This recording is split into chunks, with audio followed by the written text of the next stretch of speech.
I'm always curious of like, oh, what is this next form or next expression of ourselves or of a creative project, an idea, our kids. I think in a culture where, we have a bit of a love affair with the will, we have a love affair with mastery, we have a love affair with intentionality. This idea that, if we just will it or we plan well enough for it, that the new form will arise, whether it's in our career, our professions, our spiritual arrival points, whatever it might be. And I think for me, the most interesting emergence is when it's completely unpredictable. And so emergence, the idea of emergence, it has to come and be born from, in my view, challenge, difficulty, two elements rubbing against each other to create something new.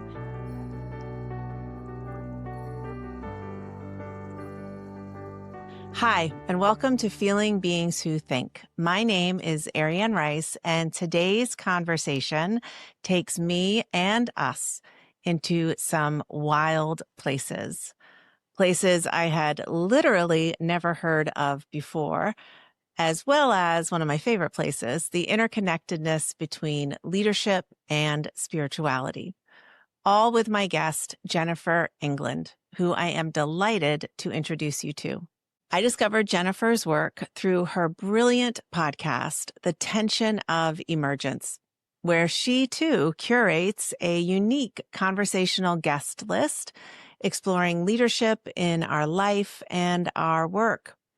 Professionally, she is a leadership strategist and coach, and she supports and partners with social change makers. But of course, her career didn't start there, and the breadth of her experience and her story is fascinating. Jennifer spoke to me from where she lives in Yukon in northern Canada. And that wild place has nurtured and challenged her career and her spirituality. As a student of both centering prayer and Zen Buddhism, she is keenly attuned and practiced in the awareness that it is our inner capacities that build the foundation from which generative communities of true belonging emerge. Communities where the tension of emergence is encouraged and allowed to collaboratively evolve, because communities and systems are where and how you and I stretch our willingness to be transformed. I hope this rich conversation supports you and your awareness of whatever might be emerging within and around you, and in such a way that it opens up some reflection so that you might notice and even name the tensions that go alongside something that is new, not yet entirely formed or planned out, but just beginning to emerge. Because the friction of that both and space, where vulnerability, courage, and hopefully some curiosity are the ways in which, who knows, you might discover a wild place that is beckoning you. All right. Thanks for listening. Thank you for supporting this podcast and my work by taking a minute to rate, review it, or even pass it along. All right. Now let's get to today's conversation. Hi, Jennifer England, and welcome to Feeling Beings Who Think. Thank you so much, Ariane. Thank you so much for having me. Well, it's great to have you. I'm grateful for algorithms that led me to your podcast and led me to, I don't know, I think discover a soul friend in some ways. That's probably too big of a word for people who have just met each other, but there was so much that I resonated with in your conversations. And our format is a little bit similar. And so I'm just thrilled that you said yes when I reached out. So without me telling everybody about who you are and what you do, I would love it if you could introduce yourself and say, how you came to do what you do in the world and what exactly it is that you do. Oh gosh. Thank you so much. Such a big question. I want to start with acknowledging the land I'm on because the land I'm here in the Yukon, which is in northern Canada. Yukon is the territory right next to Alaska, for those of you who might be listening in the United States. And I was drawn to this place with my husband because it's a mountain place. Kwanlin Dun traditional territory and Tan Kwachan Council, the indigenous peoples who have been stewards and on this beautiful land. And so for me, I would say I'm called to be as present as I can to this incredible planet that we have. And the presence means that I have been both a witness to the beauty. I grew up in outside in the country in the boreal forest outside of Edmonton, Alberta. So there's a beautiful, like, nature and wilderness is a big part of my life. So it's sort of here to be present and just so grateful for that. And also witnessing the kinds of oppression and marginalization and sort of ongoing colonization that is also happening. So I would say that my calling on this planet has been sort of this merging of the two, both a witness and in deep gratitude and devotion to this world, and also how awake and giving and how awake and giving can I be in terms of also addressing oppression and colonization and marginalization. And so my life's path has really been sort of a combination of gender equality and human rights work and environmental sustainability.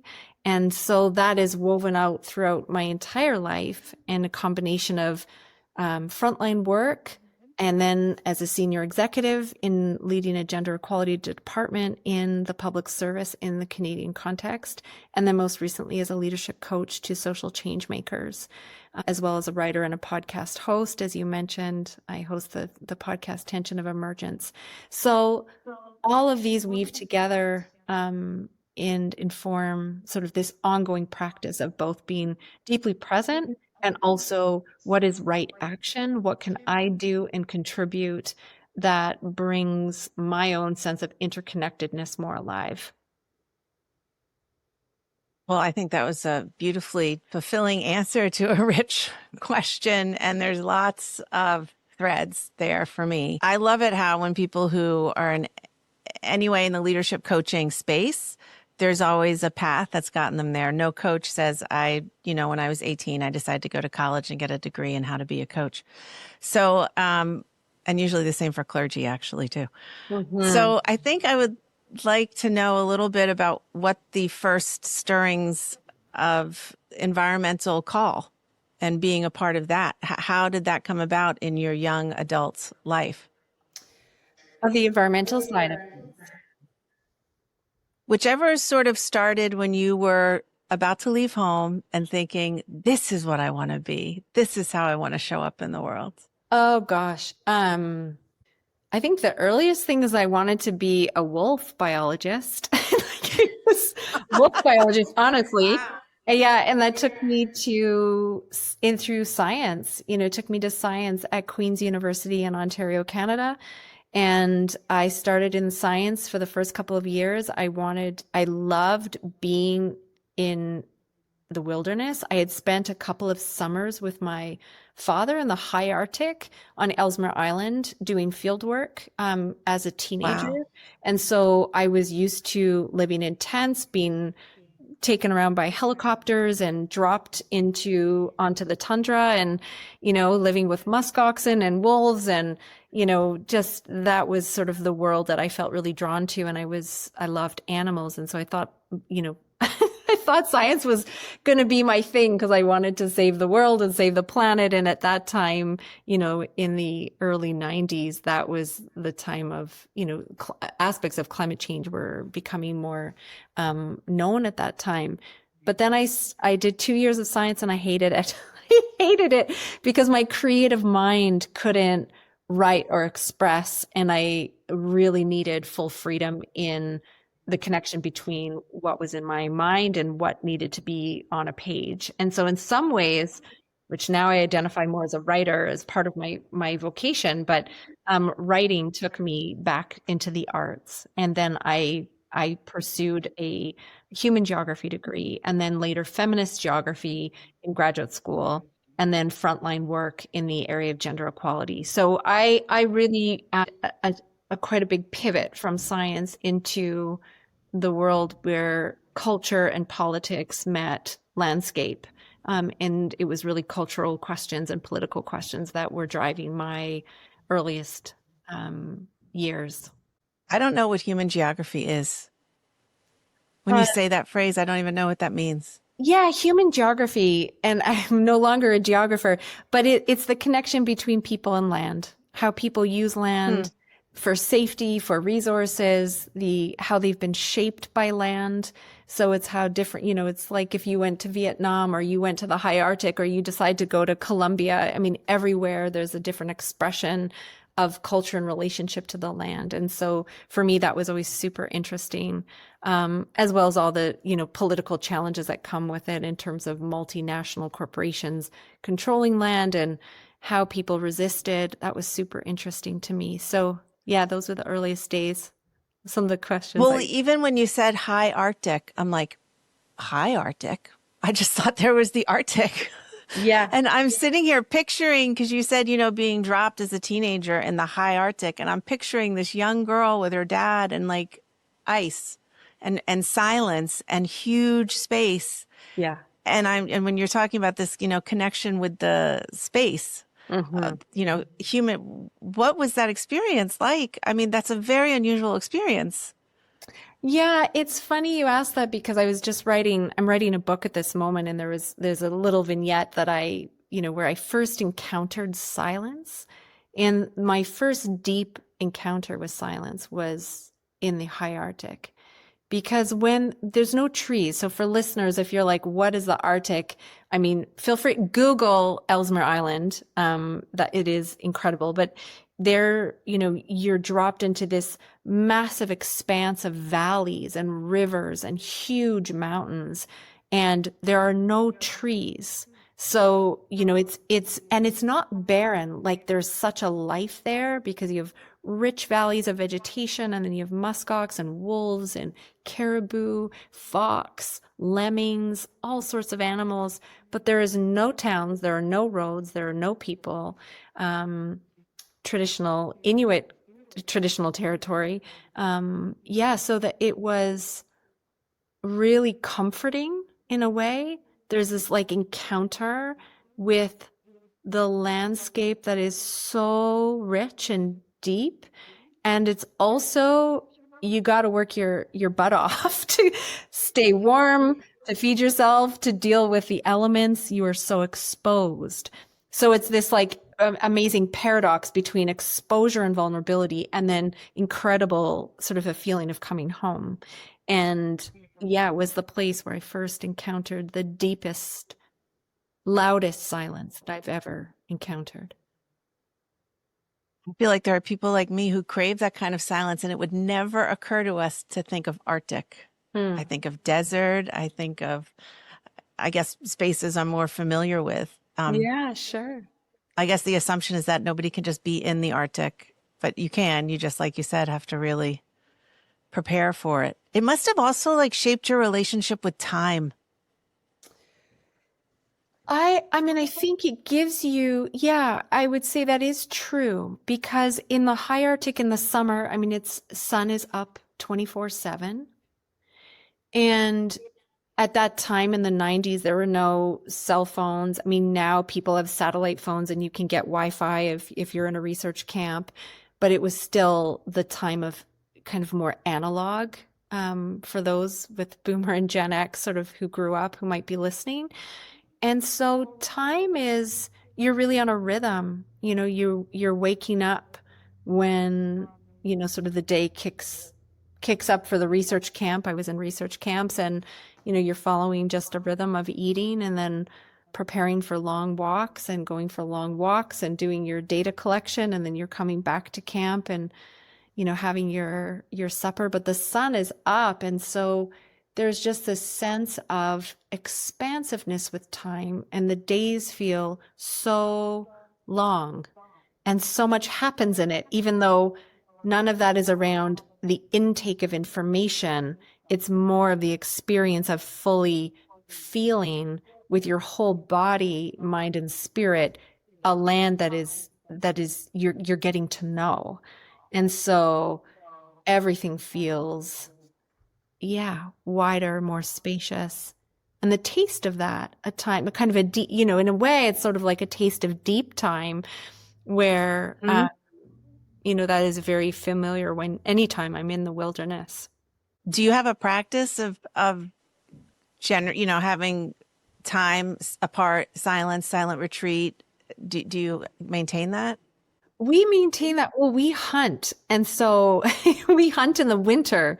So we go out into the bush, and that's what we call it here in the Yukon in the north. We call it the bush because there's no roads. We take a skidoo or a snowmobile and we go out, 70 kilometers into the wilderness, and we're hunting for bison. That's where it's legal to hunt for bison here for local meat. And I would say, in a way, that those family hunts are a practice of going into silence, because Mm. that is, you're away from everything that you rely on to kind of keep you tethered to a digital world or a fast-paced working world. So I would say, hunting, being in the wilderness, skiing, anything outside that I do regularly is a practice of always returning to silence, sometimes stillness, sometimes in movement, but that's definitely a core practice for me.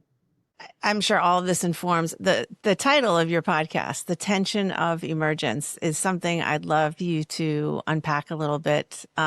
Everything you're describing to me, for me, is very much what I consider these inner capacities that we cultivate in both spirituality and leadership coaching, in a lot of different areas. But for me, in my professional tracks, those are the two places where I guess I have found that is just a part of the definition or understanding of those two things.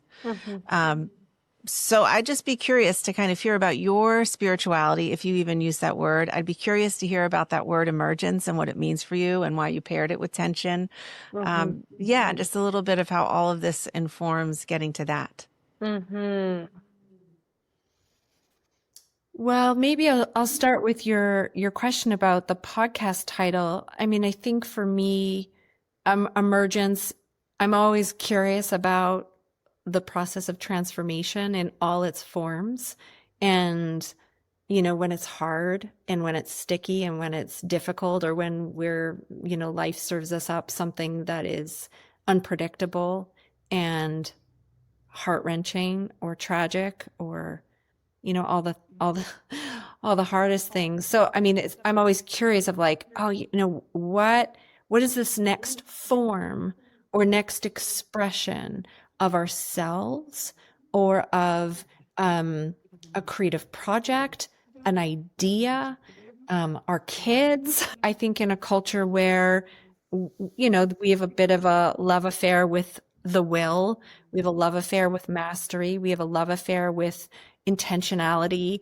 This idea that, if we just will it or we plan well enough for it, that the new form will arise, whether it's in our career, our professions, our spiritual arrival points, whatever it might be.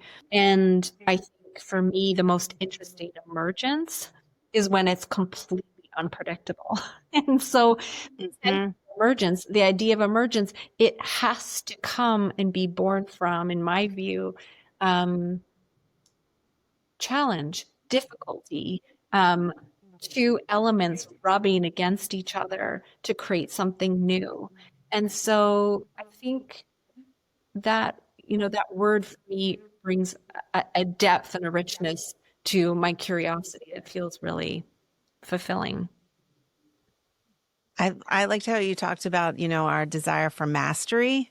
And Mm. even when you were sort of introducing your career or academic path, there was this degree and this degree and this specialization and this specialization. Do you feel any of your own tension sometimes around, you know, and even how we name what it is that we do in the world? There's a Mm. desire that it's a specific thing. I'm curious how you navigate that sort of tension between your expertise and experience and mastery, and also being open to this constant generative quality that you have with whatever skills you're both bringing and probably co-creating Hmm. wherever you are. Yeah, I mean, I would say that I guess I don't really relate to the word mastery. I never have. Um, Perhaps because there's always a next, you know, layer of depth that anyone, whether it's an art form, whether it's your discipline, whether it's your vocation, there's always a new depth in which one might root down in terms of experience and being able to offer. Um, but it's so tied to the individual that it feels so limited to me. And I think there's always been a part of me that recognizes that I'm always made by and through others, whether it's a lineage of Mm-hmm. teachers, whether it's peers, whether it's, my kids, whatever it might be, the room I'm facilitating, a group of executives and we're working through strategy. And so there's a sense of, mastery in a way just puts all the pressure on our shoulders to somehow, you know, nail all the check marks, whether it's degrees or training or whatnot. And so, um, I think I have a bit of an allergy to that word. At the same time, of course, one needs experience. If you're guiding a group or you're coaching a client or you're, lecturing or you're leading a congregation, I know in terms of your, many of your audience, sure, you need some expertise and you need some training and, that matters because people can feel it when we're intentional about our growth and our training. And so I also, as a lifelong learner, I've loved to grow and learn. But I think as at this stage, I've just had to drop a lot of that, and I think for me, what's become more important is how can I be fully present to the energetics, the relationships, the relational, the bigger systems in which any one individual, a client or a team is situated in. And so that requires me to actually drop any, attachment to a professional identity to in order to be fully available in the moment. And I think if I get caught up, and sure I do, I can get caught up like, oh, do I have this or that? And can I offer, do I have the experience or the qualifications to take on this contract or do X or Y? You know, that will come up for me. But at the same time, my deep belief is that deeply serve a client in any way is actually just dropping that to be as attuned and adaptive to what the person needs. Hi there. Just a brief interruption to say that I know for those of you who are leading nonprofits, those of you who are clergy, there are a lot of demands on your time. You carry a heavy load. People are constantly seeking out your wisdom, your guidance, and your support. It is a lot. So I wanted to offer you a very simple, supportive practice that you can download in the show notes. And if you're curious to know about the kind of work I do with leaders just like yourself, work I do with congregations, with boards, with vestries, in retreats and workshops, then there's a link to find out more about that too. Okay, let's get to today's conversation. I love how you said that phrase, dropping an identity. And earlier you said creating the self that's going to be present in the space you're facilitating or the client conversation you're having or do you think a lot of people think this way? I don't think.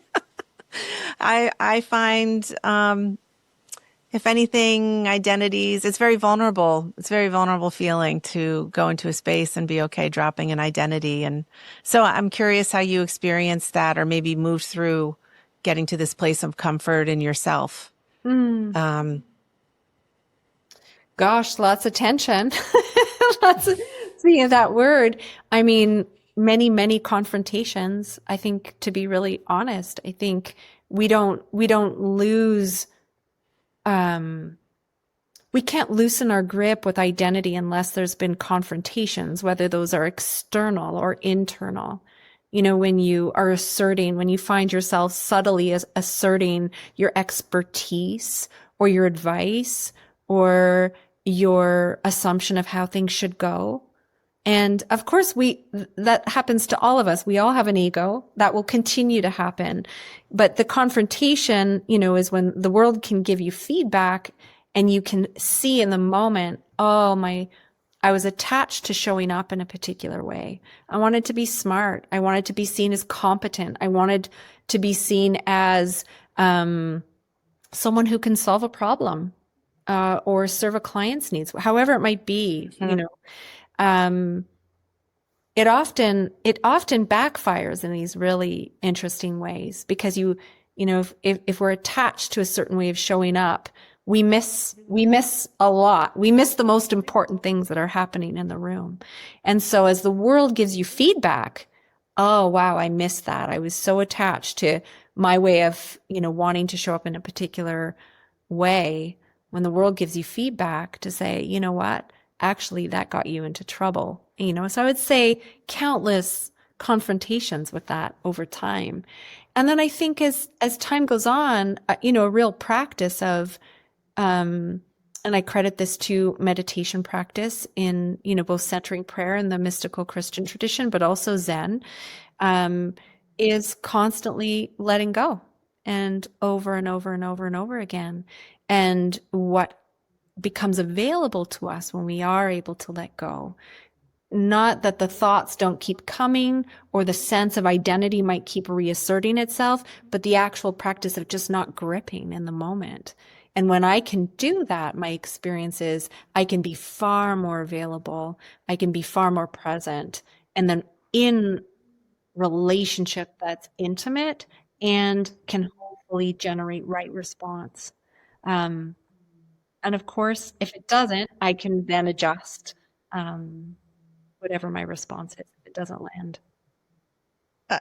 Thank you for that. That's a beautiful description. And I think that just it not only was it a beautiful description, but to me, it came across, that it's a practice. Mm-hmm. We practice letting go. Sure, we practice the centering prayer, the meditation, Mm-hmm. but then in the moment, we notice the confrontation and we notice the gripping. And I think even all that noticing takes a lot of practice. Yeah, And, sure. you mentioned mystical Christianity. And of course, I saw, one of the conversations I listened to was you with Cynthia Bourgeault, who's, of course, somebody that her teaching means a great deal to me. And is that Christianity a part of your spirituality, her work in particular, or? Yeah, I would say just very simply, she's an important teacher to me and still is. I've had the opportunity to be at a number of retreats with her and to, just hang out with her in lots of different situations. And so I've learned a tremendous amount from her. And I think she definitely helped me deepen my practice of centering prayer. And from there, I host a monthly meditation circle here in my hometown, but it also includes people from all over, the north who want to join. And so she's definitely inspired in me, um, just a willingness, I think, to be a giver or a host of spaces that allow for people who, don't feel like they fit in conventional churches or conventional spiritual institutions to come and practice in a way that feels, open, creative, life-giving, and, connected. Yeah, so she's been a really important teacher for me. Was Zen and Christianity always something that was side by side for you? I'm also a big Zen Buddhist. Jesus and the Buddha Are Friends, one of my favorite books. I just preached a sermon to a church all about what Buddhism teaches us. So I'm curious, that was a discovery for me, however. Like, I was raised in a Roman Catholic family and then discovered Zen Buddhism as a young adult and left church, went back to the Episcopal Church, or started at the Episcopal Church later. So I'm curious, how those two intertwinings happen for you. Mm-hmm. Yeah, it's a great question. I mean, in my family, I was very lucky to be raised by parents who read and studied across many different traditions. And so I had, Thomas Merton's, I think my first, introduction to Zen was probably just seeing Thomas Merton's Zen and the Birds of Appetite on our bookshelf as a young teenager. And then when I was in university, I took a Buddhism class and Zen was a part of it and read Alan Watts' work.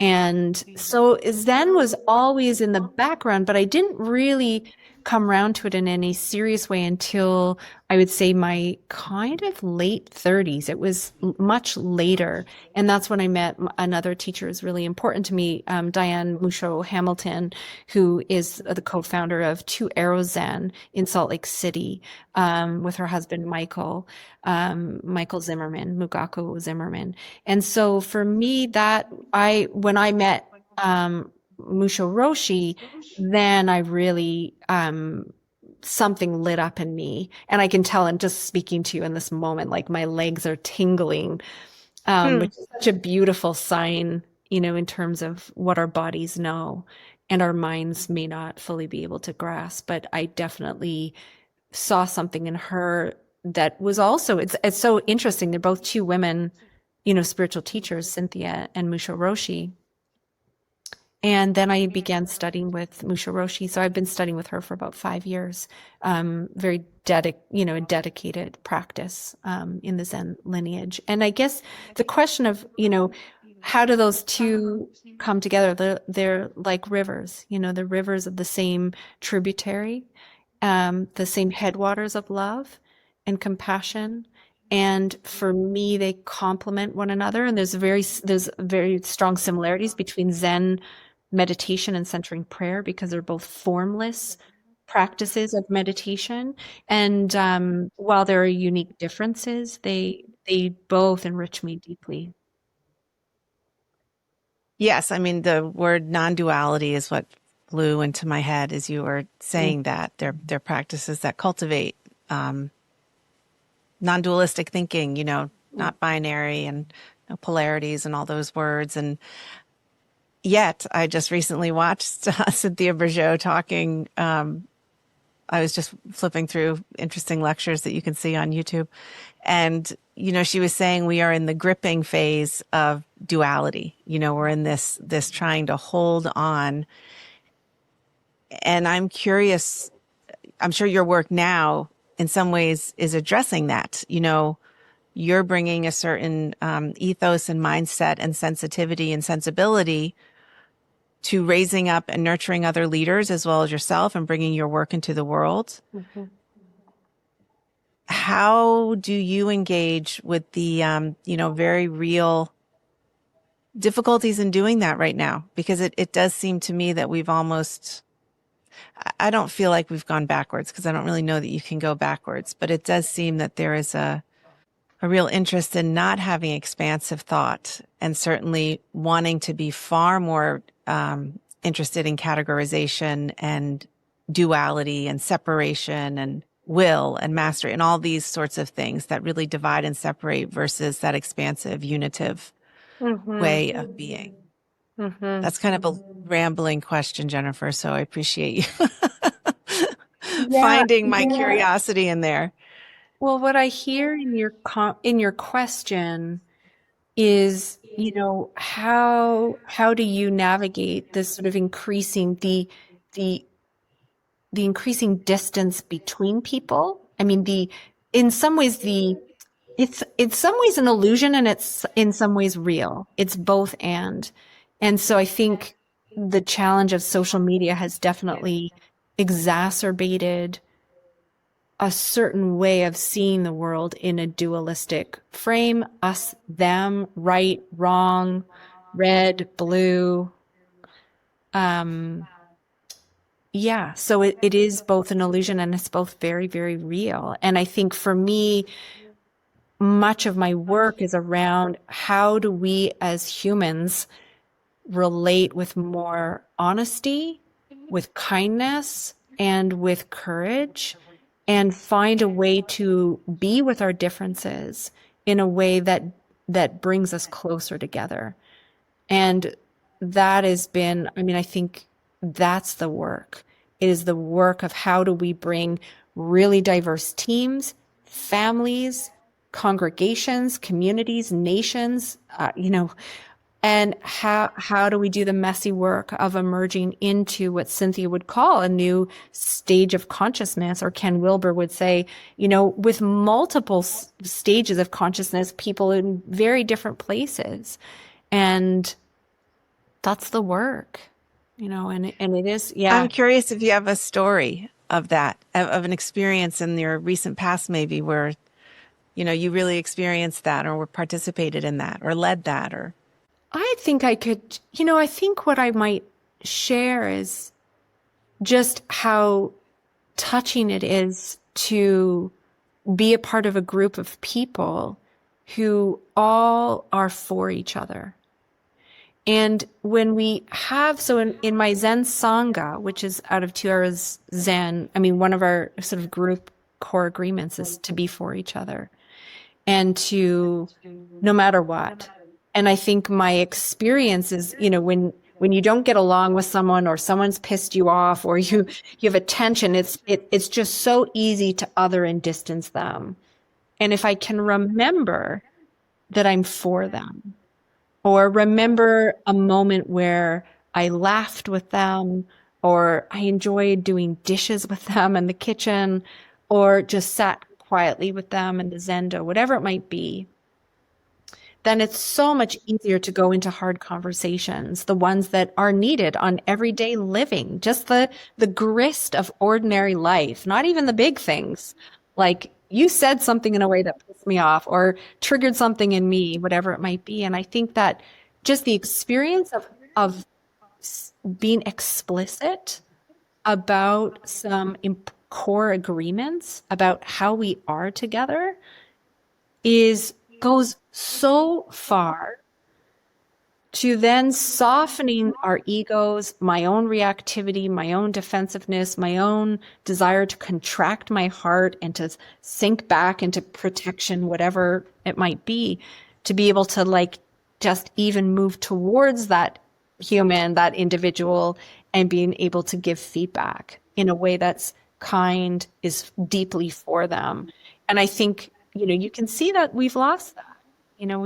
We've lost that practice because we retreat into identity rather than behaviors in the moment that create a deeply shame-free, I would say, shame-free experience where we can just be relating more on an intimate heart-to-heart level.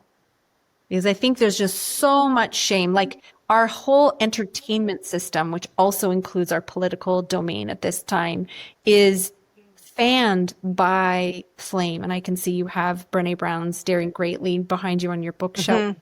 I mean, she speaks about shame. And I think that the most harmful weaponized tools, whether it's coming from a religious kind of context, but amplifying shame in order to get a one-up, to be power over, to be in a sort of a dominating position, whether you're in the kitchen, whether you're, at family Thanksgiving dinner, or whether you're at the UN, doesn't matter. I, when you said, being explicit about core agreements, I am consistently surprised and sometimes shocked by how many groups, boards, teams, I don't know, even some sort of task force that's come together for a short period of time. There are not just some beginning core agreements about how we will work together. Mm-hmm. And there is almost a little bit of surprise around how vital this is. Although, frankly, I mean, let's face it, I don't know about you and your family, but nobody talked about core agreements in my family growing up.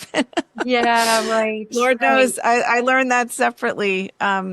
Mhm. I think everything that you've been describing, all of it falls under a rubric of practice and intentionality and seeking to cultivate a way of being in the world, Mhm. focused far more on being than on doing. Mhm. Um, and that is really something that some of us move towards. I think our soul moves towards that. And then for others, maybe it's too scary. I'm not sure. And I don't want to talk about others, but I really wanted to highlight that those core, being explicit about core agreements is so, so important. Yeah, it's just it's a really helpful framework, isn't it? And you're talking about, Hmm. I think, yeah, we often make a distinction between being and doing, and you need both, and that's where this is skillful means, skillful doing is also really important. So we can take the experience of being, the experience of presence or love or compassion. So yes, and then how do we enact that?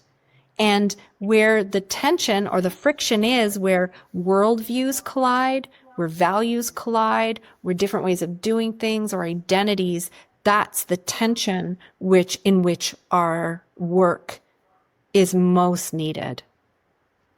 Right. And the tension's needed too, right? I mean, that's how growth happens and creativity. And um, Yes. you have to have the tension. Hmm. Where are you finding maybe not just the tension, but also the real sustenance of where sort of what you're offering and doing in the world connects with where you're also being nurtured? Hmm. Yeah, great. I would say nurtured from so many different angles, but because we're just chatting about my writing, I would say that the creative work of writing and poetry has been more and more a part of my life. It's writing has always been there my whole life since I was a little kid, but in terms of a a really intentional practice of creative writing. I've been doing that for the last few years, and I have a Substack. Folks can find me there. And so I think, from the artist residency, writing for me isn't just to produce something or get something out in the world or to, sort of hang my hat on a product or it's not a marketing strategy like the sort of in the world. If there are coaches listening, there can be this sort of sense that, okay, you got to get a book out there, or same in the academic world, and maybe the same goes Hmm. for if one is a spiritual teacher.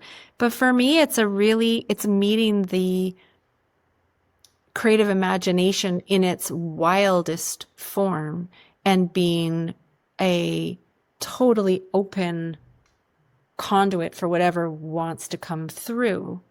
And that is the most fulfilling and surprising experience that continues to delight me over and over again.